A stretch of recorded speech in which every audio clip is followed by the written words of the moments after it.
ராஜ்யசபா எம்பியுமான Indian national காங்கிரஸுடைய national ட்ரெஷரரான அஜய் மேக்கன் அவர்கள் நேத்து எக்ஸ் வலைதளத்தில் ஒரு பதிவு போட்டிருக்கிறாரு. அவர் என்ன சொல்லிருக்கிறாரு, நான் 9 தடவை எலெக்ஷன்ல கண்டெஸ்ட் பண்ணிருக்கேன்.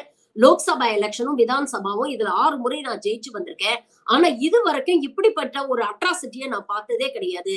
இந்த முறை கவுண்டிங்ல முதல் முறையாக கேண்டிடேட்டுடைய கவுண்டிங் ஏஜென்ட்ஸ ஏஆர்ஓ டேபிள் கிட்ட அலோ பண்ண போறது இல்ல அப்படிங்கிற மாதிரி ஒரு செய்தி வருது.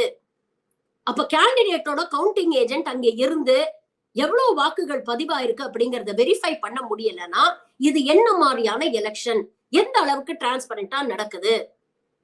அப்போ ஒரு பக்கம் இவிஎம் ரிக் பண்றாங்க, இன்னொரு பக்கம் கவுண்டிங்லயும் இவ்வளவு குளறுபடி பண்ணி இப்படி பண்ணிதான் இவங்க ஜெயிக்க முயற்சி பண்றாங்க.